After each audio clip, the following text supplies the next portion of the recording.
to read, whatever. This is WWE Hall of Famer Tito Santana, and you are watching True Crime with the Bed Girl, the Playa, Dangerous Davis, and the President on the Monty and Pharaoh YouTube network. Arriba!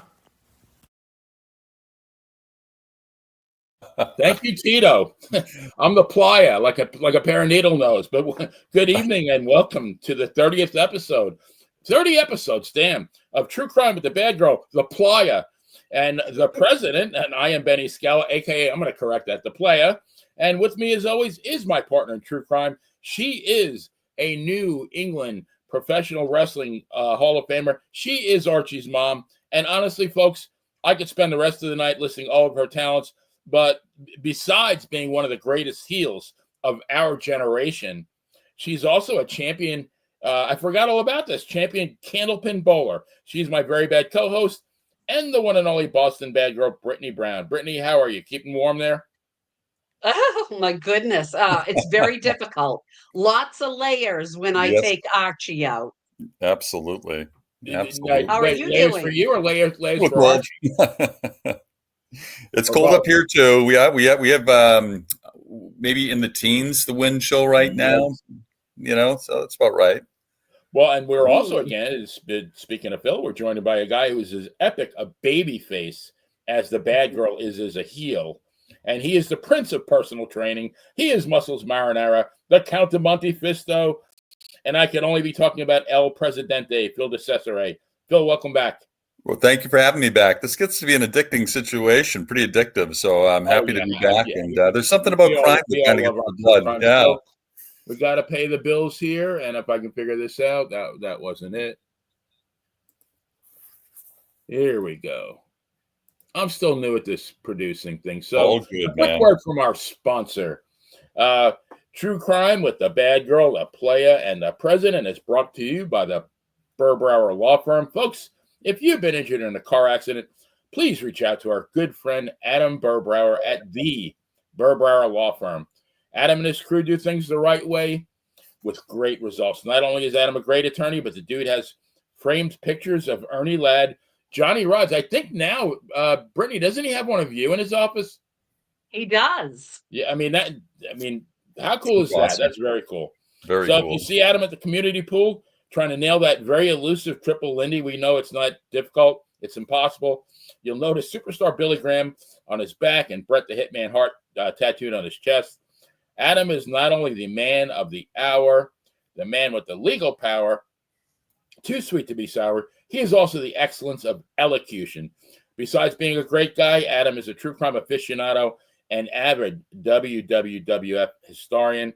Who else can get you a great settlement while articulating the WWF history of Basile Bata? I wonder how many of you out there remember that guy. Check out Adam at burbrowerlaw.com and follow him on Facebook. And don't forget to tell him the Bad Girl, the Playa, and the President sent you. Do you guys remember Basile Bata? No, but here's something. Okay, I'm dating myself. In the 19th, was that 70s, Benny? That was actually early 70s, yeah.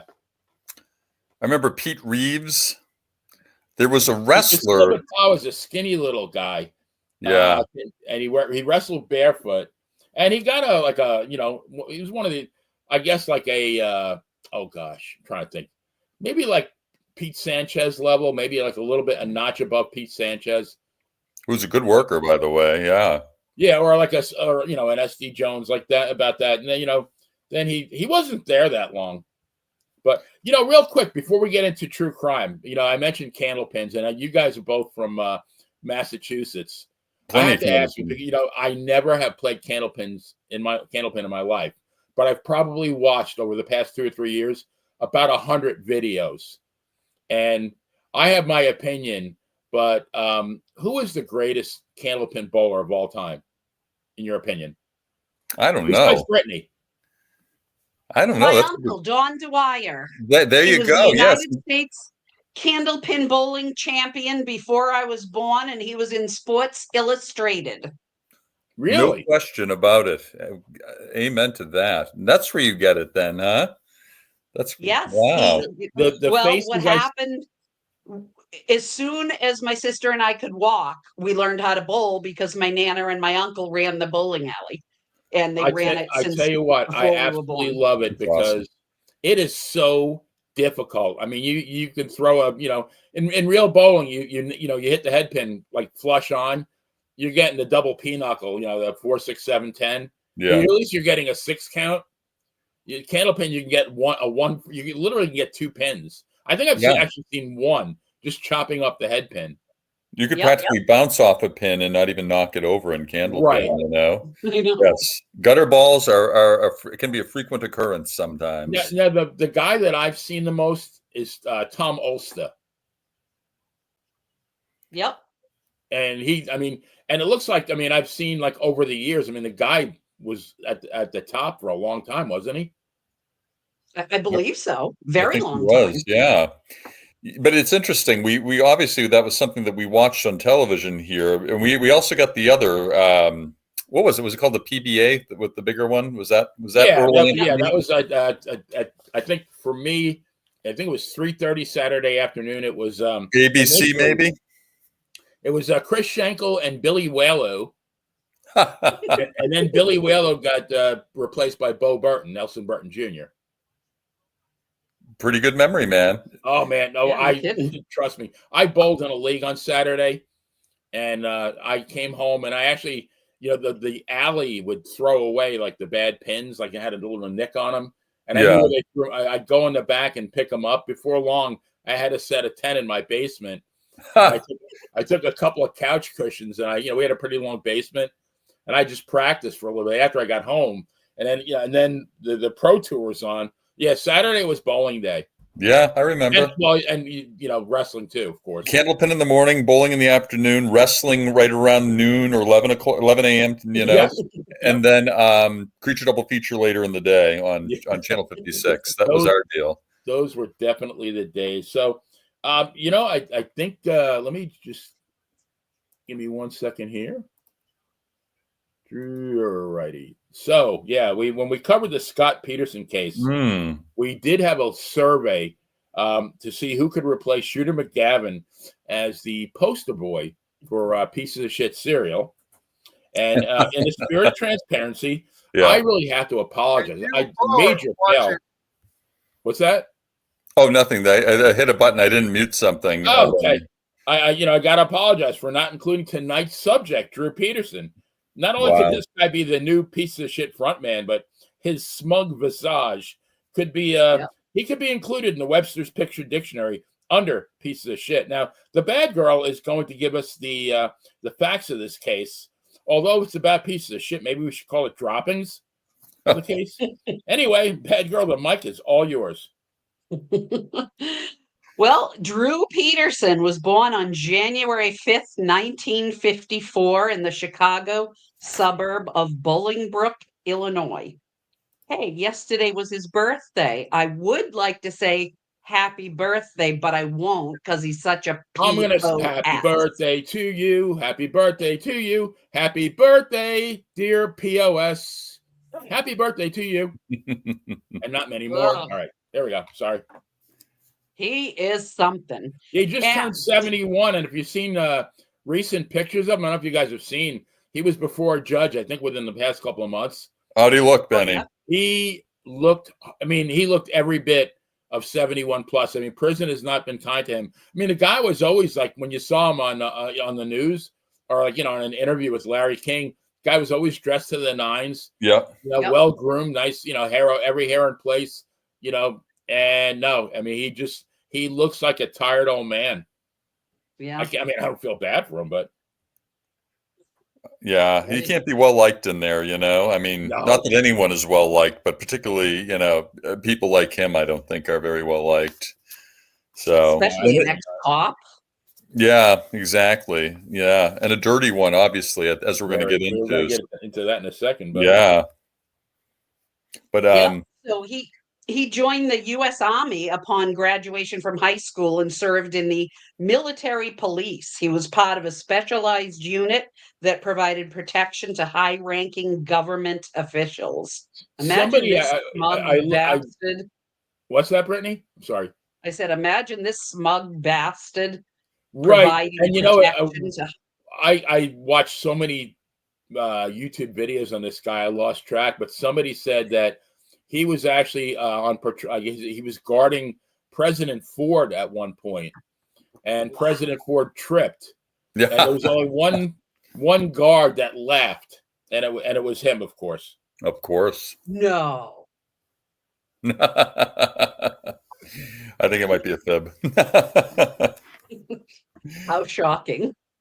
Shall I pick up? Or no, go right ahead. Upon completion of his military service in 1977, he joined the Bolingbrook PD. The following year, Peterson was assigned to the Metropolitan Area Narcotics Squad, and in 1979, believe it or not, he was named Police Officer of the Year. Can you imagine, you guys? I can't at all. It's like Captain Lou Albano winning Manager of the Year when, you've got the Wizard and Arnold Skoland, and it just doesn't make any sense. Right. Yeah. I mean, some things are just unexplained.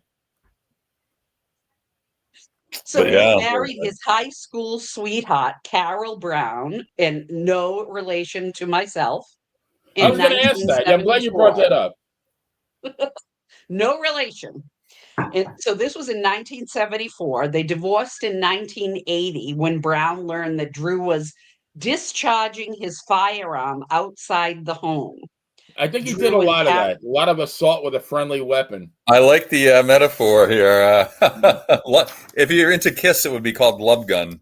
There you go. Right. Exactly. Yeah. Great song. And they had 2 sons together. He seems to like to have children with everybody, it seems. Yeah, he was, definitely spread the wealth or whatever, One of those, yeah. Mm-hmm. So he then married Vicki Connolly in 1982. They operated a bar together in nearby Romeoville. Vicki had a daughter, Stacy, from a previous marriage who left the home as soon as she turned 17. Both Stacy and Vicki alleged that there were recurring incidents of domestic violence. Per Vicki, Drew told her that he could kill her and make it look like an accident. She divorced Peterson in 1992 when she learned he was dating future wife, Kathleen Savio. It almost seems like he looked at this as like, when you lease a car, after every 3 years, right? You get the car, get up to 36,000 miles and you trade it in. Yeah. He's okay, I'm tired of this one. Let's go to the next. I mean, he was if nothing else, he was a serial cheater for sure. Yeah. Although he upped the ante now. Yeah. It's gonna get worse and worse for this guy, and for the women in his life more so. Right. That's really the focus. Yeah.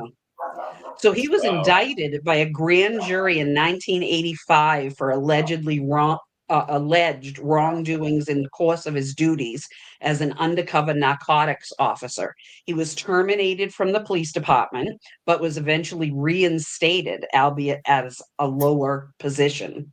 That's so weird. Yeah, supposedly he, I guess he didn't report a bribe. And, in wrestling parlance, he went into business for himself, which was a big no-no. How shocking. Yeah, right? Gee, you never hear that with cops around here. I don't know how he was able to get his job back, but somehow he convinced the grand jury to reverse it, drop the charges. I mean, he is. I mean, and we'll get into this. The guy is a very charismatic, persuasive guy. Yeah, he is. And again, and an edge of again, we'll use the N word that we used last week to describe Dahlia. There's that narcissistic quality, certainly to this guy, as well, and I saw some footage of him doing the perp walk, and you guys might have seen it too. I think it was probably on CNN, and it was national coverage, right? As this guy's doing the perp walk, he's got one of those old camcorders up, and he's videoing everything going on around him as he's walking in, with the police to the police station. It's amazing, Again, that was the version of the selfie and the phone pointed towards you back then, and right.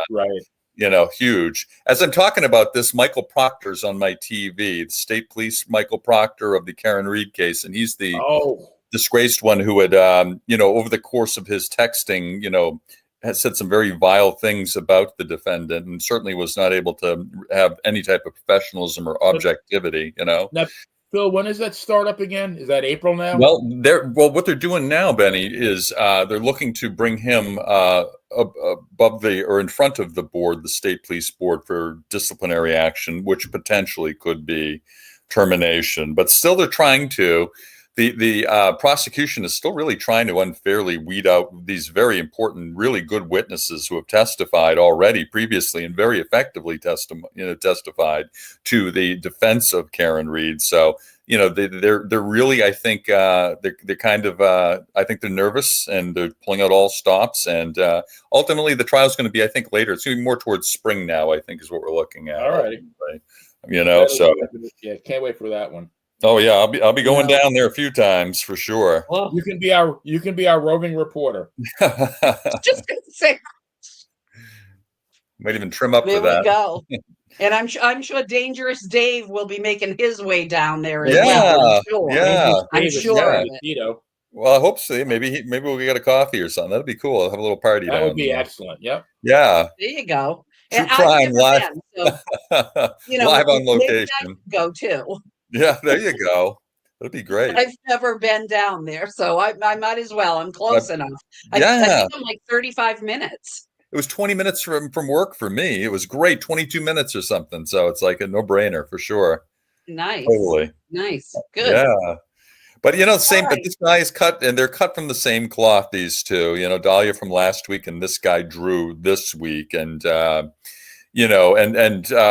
charm factor can be very high, obviously, and but by the same token, when you see through the visage, a great word you used, Benny, earlier, of Drew Peterson, what you really see is someone who is self-absorbed, very fearful. Obviously, there's a whole lot of fear behind that too, despite the confidence that's being projected. But we'll get into it a little more. But yeah.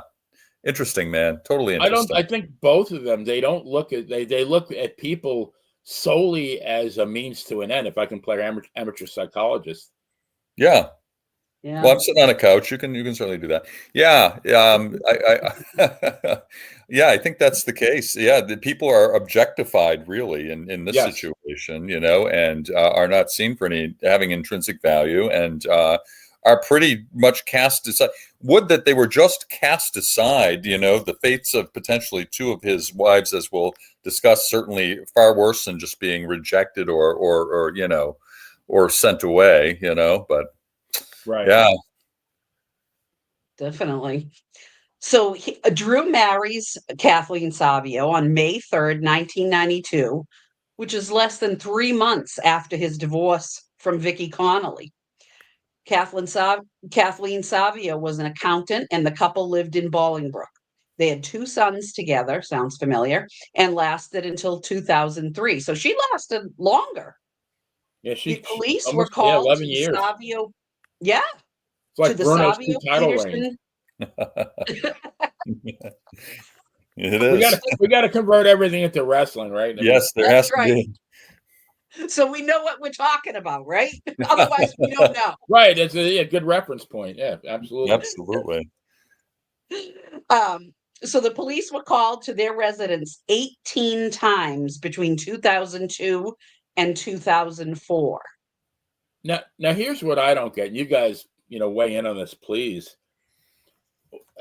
I heard that the police were there 18 times. I never heard that. And I've seen pictures of her, and she had some nasty bruises.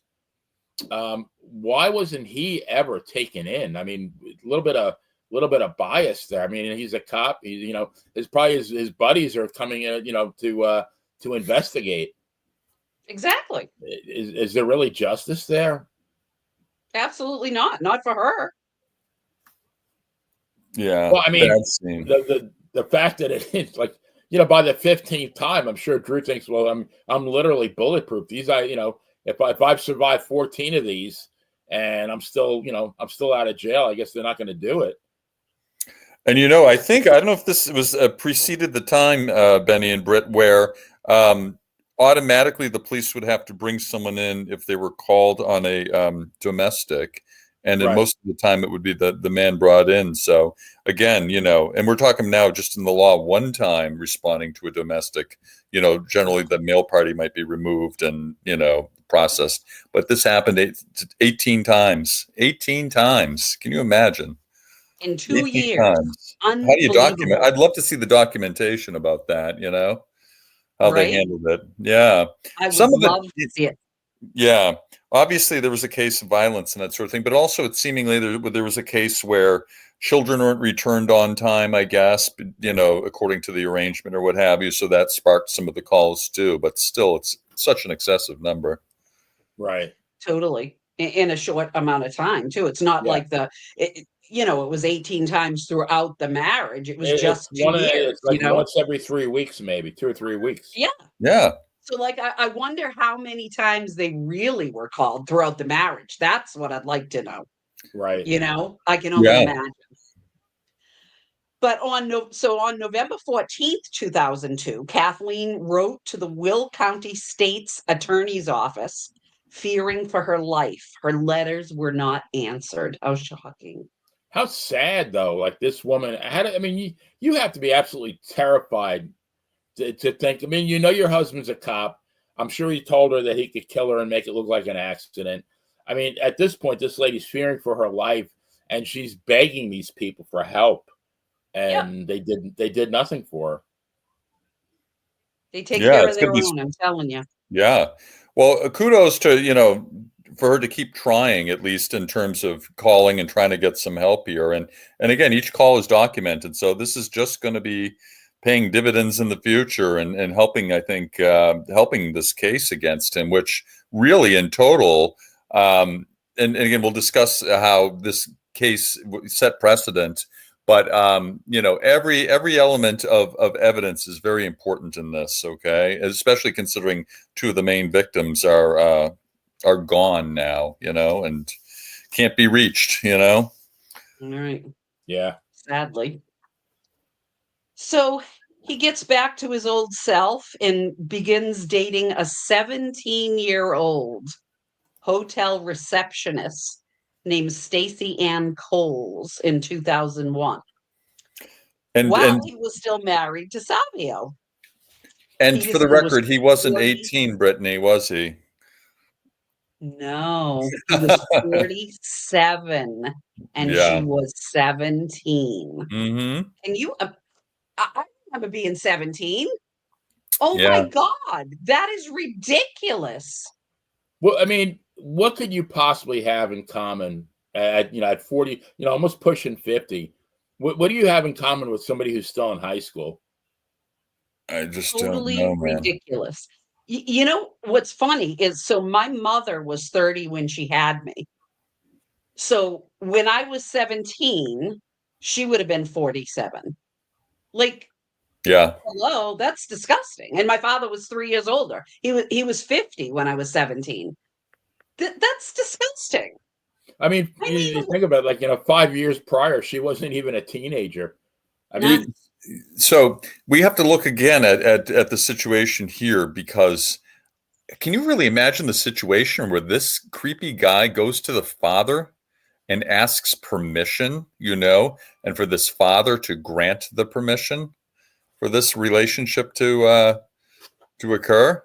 Again, maybe just a testament to the power that he might have locally, testament to the personality or the charm, or a testament to all of that, really, So I can't even imagine the situation, I mean, do you think the father kind of just caved in because he thought, man, this guy's an influential cop. If I don't say yes, he's going to make our lives a living hell, or maybe, I gotta wonder because Yeah. because it's not the backwoods we're talking about. We're talking like I think like a suburb of Chicago. We're Right. talking Yeah, about it is. Yeah, it's suburban Chicago. yeah, exactly. So this is not the backwoods here, where things are different. So, and I think Chicago has a history of corruption anyway, and so many facets. But that's another story. But yeah, again, just the power that he projects. Maybe doesn't even necessarily wield, but he projects that he has. So again, he was great at selling it. He really was. Great at Brittany, selling. help me out Sure here, though, was. because you're a female. I mean, I get, like, we have our midlife crisis as men, right? We get the hots for an attractive, young girl. I mean, although that's way too young. Oh. But what could a girl that age, unless she's got daddy issues, what could she possibly see in somebody that old? I can't. I mean, that basically would have been the same situation as if I was to date one of my father's friends, which that's disgusting. Yeah. I mean, I remember being at the yacht club with my father on the weekends when I was 13 years old. The last thing in the world I was doing was looking at his friends. Right. I mean, I was looking at the turkey they were roasting under the sand in the spit, Yeah. and watching the boats go by. I certainly wasn't checking his friends out. And listening to yacht rock. Grooving to some Jimmy Buffett and other yacht Moonlight rock. feels right. Yeah, I loved Starbuck, Benny. Starbuck, absolutely. Love that tune. 1976, I believe. Yes, sir. You are correct. Yeah. I mean, I was, of course, listening to Led Zeppelin. I don't get Brittany. I mean, I understand from the man's side, although I think that was, 17 is definitely way over the line. But, a very attractive 17-year-old girl, somehow finds this guy desirable. I don't know. I don't get it. I don't either. You got to be special. You got to be special. Let's just say it that way. Well, I guess so. So when he was 49, he married her. She was 19. This was October 18th, 2003. 8 days this time after his divorce from Kathleen. The 8 body isn't days even- after it was finalized. Yeah. Yep, you heard that right. The man, I tell you what, the man is a mover. He does not waste any time. He goes right from one to the next. I mean, even Ric Flair I think he had breaks in between, right? Right. Yeah. No kidding. Oh, Yeah. He gave himself a little bit of a rest. This guy's going, right from one territory to the next. It's like a froggy hopping on these lily 2 years pads. before. Right. I mean, my God. So this poor Kathleen Savio, her body was found March 1st, 2004, in the dry bathtub of her master bedroom. This was less than 5 months from the finalization of their divorce. Her death was initially ruled as an accidental drowning by a coroner's jury that included a police officer who personally knew Peterson. And didn't Drew bring some neighbors in with him to get in, or somehow he brought witnesses, I guess, with him to make it look like, that she was just discovered, Correct. So, very much plotting and very much trying to use that toxic personality to control the situation, to create a situation, really, by feigning the surprise along with these neighbors. And so obviously a lot of thought goes into to his stuff here for sure. Jason He and Momoa Dahlia would have made a great couple. Chicago and corruption go together like Mexican water and diarrhea. That is a great quote. I love that. Good stuff, Jason. That is excellent. Yeah. But I heard that within the determination of it being an accident, they made it within 30 minutes. How do you do that? Yeah. No, Because you're at a cop's house. Yeah. And the other thing I heard was that Stacy, they wanted to question Stacy about this, and they let Drew sit with her during the question. I mean, that's ridiculous. Wow. It's like, and again, the Karen Reed case, when the homeowners, when the McCabe's were there, but when the Alberts were being interviewed along with the McCabe's, they're all being interviewed together rather than separately, as is protocol. So, Yeah, you always in put them in this, separate rooms. You want to compare the yeah. stories. So again, in this case, like too, a breach of protocol and police protocol. So, these are common occurrences in these, in these sorts of crimes. But I mean, don't you Yeah, think, Bill, it's because of who Drew Peterson, the fact that it was Drew Peterson? If it was somebody else, that wouldn't have happened. No, A non-officer, meaning. right. Oh, absolutely. totally Absolutely. agree. Yeah, it's crazy. So Stacy and Drew had a son and a daughter. Several days after their 4th anniversary, Stacy now was reported missing by her sister Cassandra. Yeah. Drew claimed that Stacy had called him at 9 p.m. that evening to tell him that she had left him for another man and that her car would be at the airport. Good one. Okay, Good so one. I got to call total bullshit on this one on his part. I mean, not that, I mean, that goes without saying, but I had heard something that at some point she wanted to go out with her friends. And, I guess he found out where she was going. And for a while, it was like just a bunch of friends. And he patrolled the restaurant, eventually got out of his squad car and just walked right in and sat right next to her, and then glared at everybody at the restaurant. I got to think that with his personality, if she said to him, I'm leaving you for another man, do you not think that Drew Peterson would have went to every last corner of the earth to track her down? God, yeah. Most definitely. He'd be creeping on her, everywhere, in every moment. Right. I mean, and being a cop, I mean, he had the access to probably, easily find her. The way he's saying it is, she's saying, honey, I'm leaving you for another man. Okay. Like, that didn't happen. Yeah. No. And by the way, my car's with at his the personality. airport. Yeah. And again, a testament to his ego, thinking that he can go in while on duty, not only circle the parking lot and be a nuisance out there, but come in and sit down, and now bringing other witnesses into the situation, hearsay witnesses even too, and try to intimidate them and just act like a total creeping goofball. I mean, I don't mean to say he's not malevolent, because he is, but just, again, just a testament to the ego, thinking he can get away with it. And, and up until this point, he's gotten away with a lot. A lot. A lot. Yeah, I mean, Yeah. she's when did Savio died in 2004, right? Yep.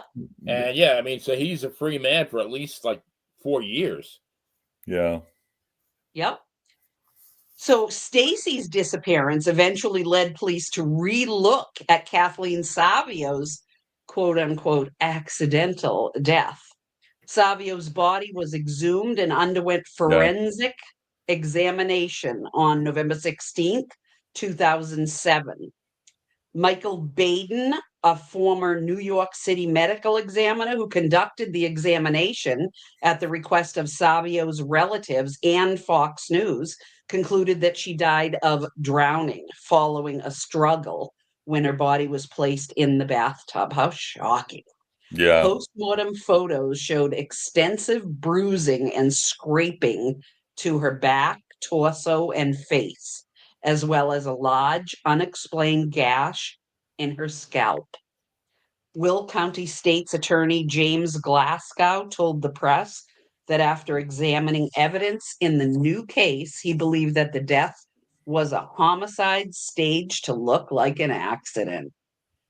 On February 21st, 2008, Glasgow announced that a pathologist had determined that Savio's death was, in fact, a homicide, adding that the death had been investigated as such since reopening the case following the exhumation. Wow. Can you Unreal. believe that? One thing I want to backtrack real quick for a second. I forgot to say that at one point after Savio and Drew got divorced, that Drew was living in the basement of the house, sleeping with Stacy, while the Savio was upstairs with the kids. That's right. Yeah, I crazy forgot stuff. about that. I mean, How sick is that?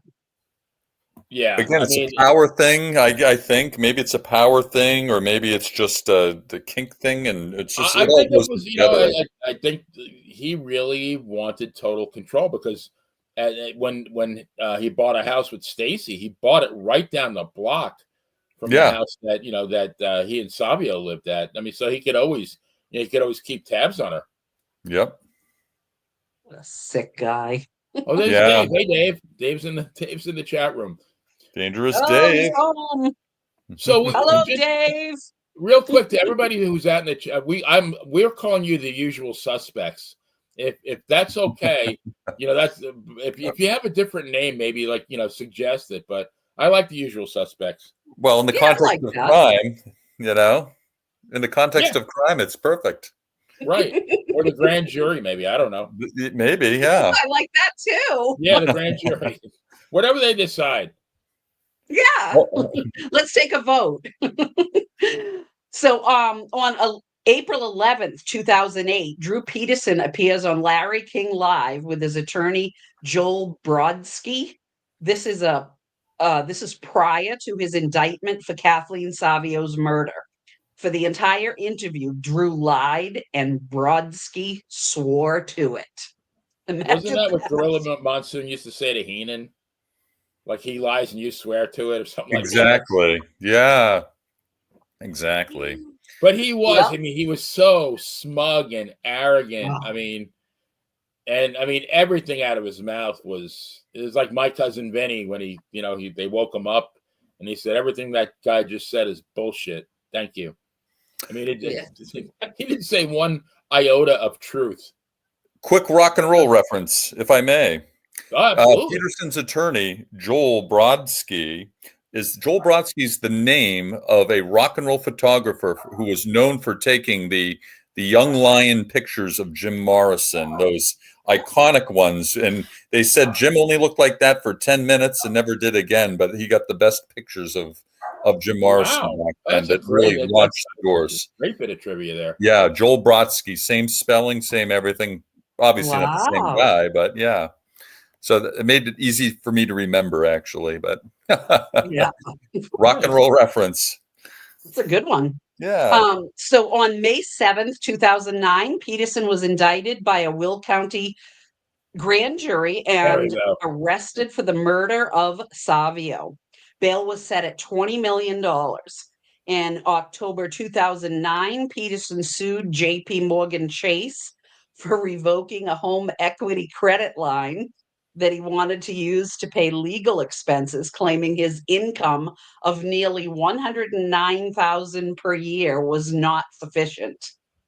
In July 2010, Judge White ruled that Peterson would remain in the Will County Jail for the remainder of his trial and appeals process. Prosecutors argued he could pose a danger if released, which I totally agree with. Yeah, 20 can million. you imagine what he would have done? Serious bail. Yeah, no kidding, but deserved, in my opinion. So on September 6th, 2012, Peterson was found guilty of the premeditated murder of Savio.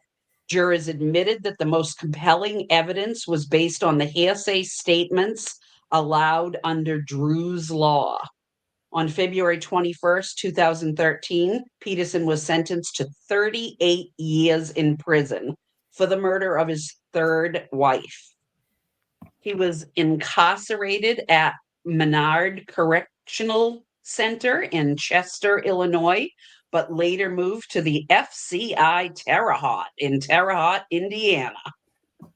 Within a month, he was attacked by another prisoner who hoped to sell his belongings on eBay. I love it. I can't imagine the guy was very popular in prison, or is very popular in prison. Definitely not. No. It's he's ultimately, now at least, he's in very high security prison, so I think he does get contact with inmates, but I don't know how much he does, during the course of a day. All his neighbors are murderers and child molesters, so it's not a very happy neighborhood. Mine and all he blends. Yeah. Yeah, but where he's a cop, and like we said at the beginning, where he's not only a cop but a dirty cop. Yeah. Like, what other prisoner doesn't want to say that? Yeah, I took care of him. Yeah. Yeah. Plus, he was an undercover narc.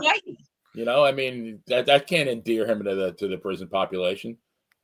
Yeah. And you know what? Even if all that were in a consideration, just his personality and his look, his visage, I would say, his countenance, his demeanor, just that smug look, that punchable face kind of thing, It is a punchable face. Thank you for saying that. I thought it was me, but yeah. Yeah.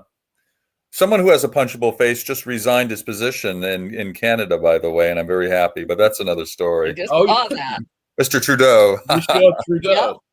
Oui. Au revoir. Adieu. Aviento. See you soon.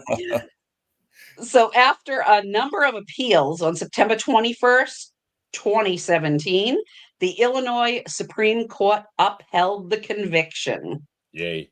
On February 9th, 2015, Peterson was charged with attempting to put a hit on James Glasgow, the Chicago area lead prosecutor, in his murder trial after a fellow inmate tipped off prosecutors to the plan and wore a wire to capture evidence against Peterson.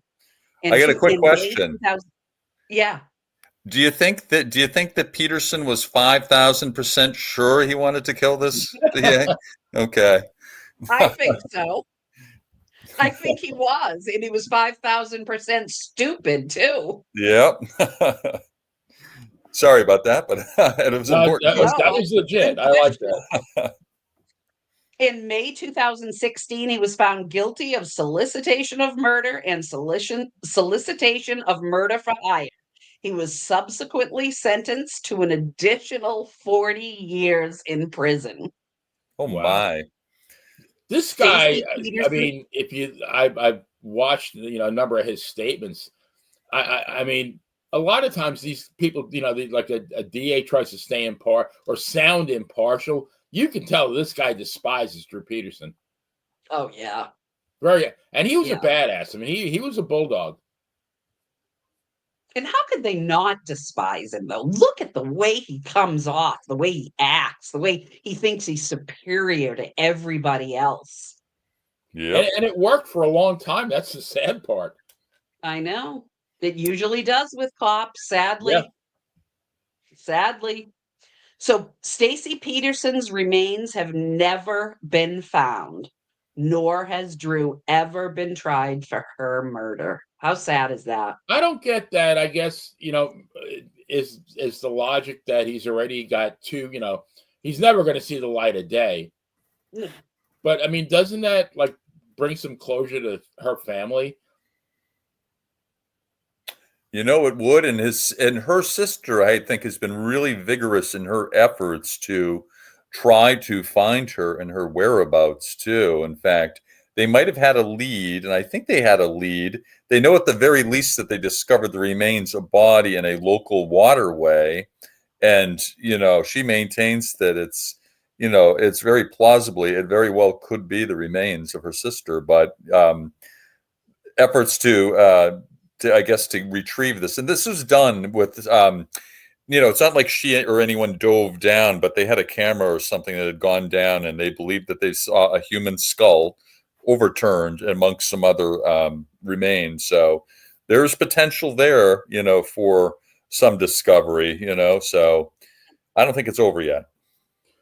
Now, do you think, I think I already know the answer to this, but do you think Drew will ever, fess up? No, I think he's going to go right. No, I agree, Brittany. I don't think he could. Again, these types of personalities do not admit when they're wrong, when they've made error, or anything like that. I mean, their whole ego is just built upon this, and admitting that is the underpinning of the ego of everything there. So he would, he would collapse as I a, don't see him as one who's going to experience a religious conversion in prison, and no, a la David Berkowitz, and right. It's not a common thing, and amongst certain, people who have certain illnesses, and I think Dahlia DiPolito is of the same mode. I don't know that they can be reformed or redeemed as far as their journey here on Earth. I mean, I can't judge beyond that, but and she'll never own what she did. I can't imagine she would. No. Right. And in these cases, that can go a long way, to even to the victims and the victims' families, and to everyone else, even involved in the court. That can go a long way into, I think, helping heal some wounds. Never going to totally heal, but at least help a little bit. I do hope they, if they pursue that. I saw the same thing, that her sister's actually tracking this body, and it's it seems like there's a body in a certain location. I don't know what would be involved to prove, to get the skull and prove that it's her. Yeah, I don't know. And I would think if they did, I would like to think that they would go forward and prosecute him. I mean, he just turned 71. Yeah, he doesn't look very good. I mean, if they're going to do it, they better do it soon. Yeah. No, you're right on that too. It would be nice if he were ultimately held to account. Did anyone see the interview he had with Ashley Banfield? She was one of the. She's a crime, a well-known crime journalist, and she had such great questions for him that he just, he couldn't help but ramble and reveal his hand time after time. I mean, seeing that interview alone, without any of all this evidence, I think you could reasonably conclude that he is guilty of much and incapable of owning any of it, at all. So was that the one? I know there was one. I forgot who was interviewing him, but she referenced the polygraph that he took, and I mean, why did it say this? I don't know. He completely, I mean, he failed the polygraph, but he completely discredited it. Yeah. Yeah. If he were smart, he wouldn't have taken it. But this misperception, this idea that these people have, that they're greater than their that they can't be beaten, and just leads to ultimately to many errors, and ultimately to their own undoing and capture.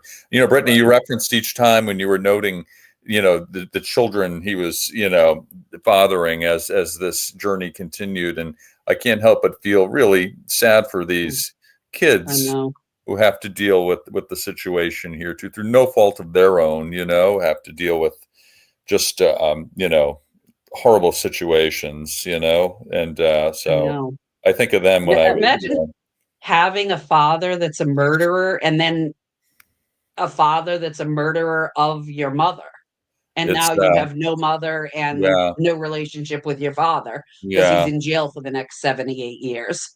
Totally. So I'm totally, I feel for them too, as well as the family of the victims. But as Benny said, even on the outset regarding this guy, there's something, I don't know, I characterize him as at the very least highly unlikable, highly unlikable at the very least. Very. So extremely. Yeah. But on the flip side, I don't know if I've seen his son Stephen. You have, a couple of interviews, and he's the polar opposite of his dad. Is he? Wow. He's actually helped raise the last two children from Scott and Stacy, and I believe he actually also helped raise the ones, Savio, the two sons he had with Kathleen Savio. And I actually saw a meeting he had, Stephen, I think he's mid-40s now. Yeah. With Savio's sister. And she actually came to his home, and she said, I have to be honest, I've hated you for a long time.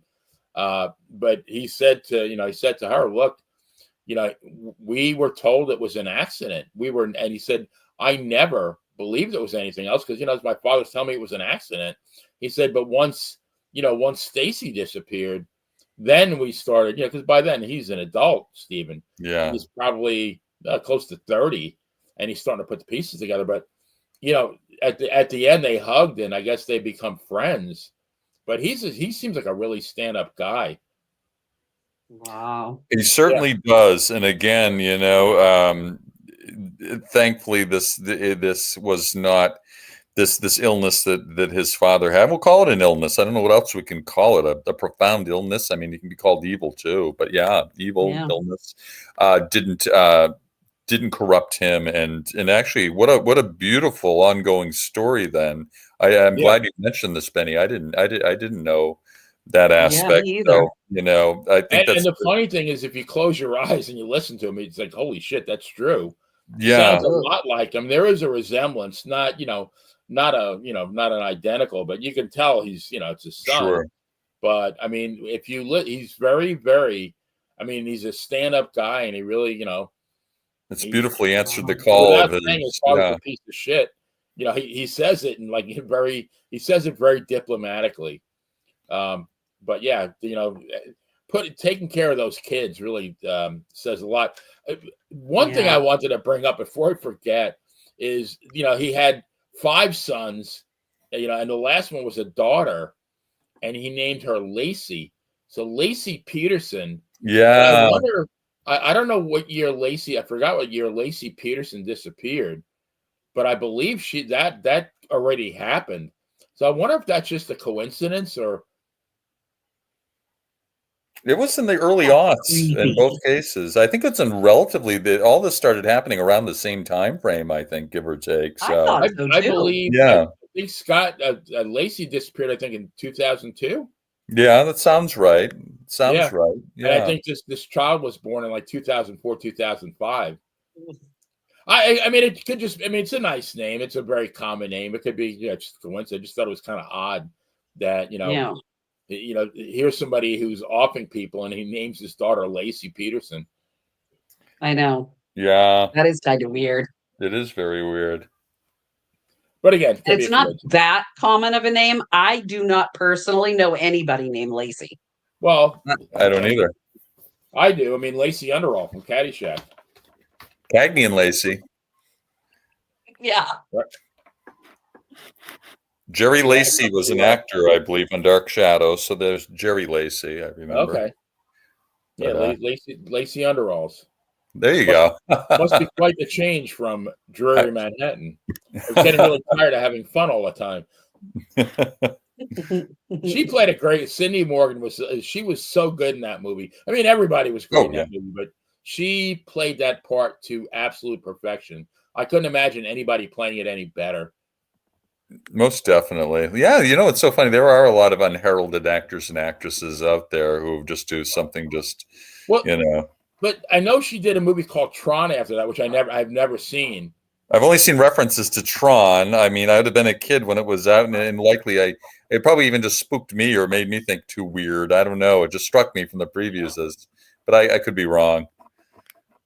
But not a whole lot after that. Same thing with Danny Noonan, right? It was Michael O'Keefe. Noonan. I mean, he did play on Roseanne for a bit, right? He had that gig as the sister's husband, right? Oh, gee, I think you're right. I'm not sure. Yeah.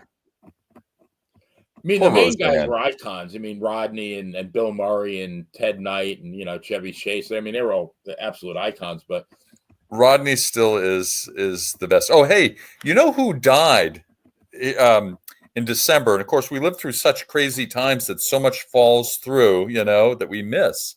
The amazing Kreskin. Do you recall that name? He was clairvoyant guy, right? Yeah. He was on Johnny Carson, I think 88 times. He was on Mike Douglas like 100 times. He was on Steve Allen. He was on David Letterman, and he did some amazing things. Johnny Carson actually named him amazing after that. He was never known as that.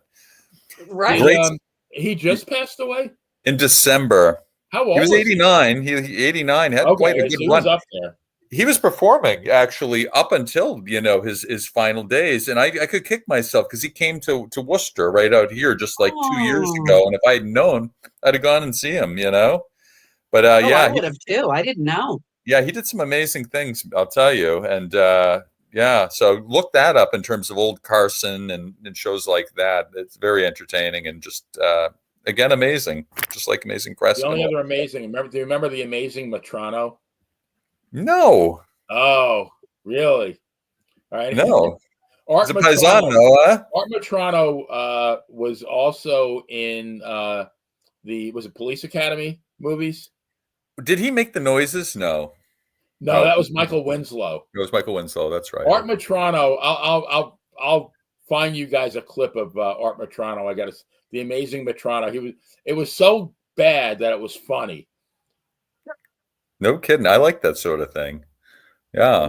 That's Jason's saying the guy who played Noonan also played Tim Two Man Taylor's brother in Home Improvement. I didn't know that. Oh, very good. Very good. I did not know that either. What a good reference there.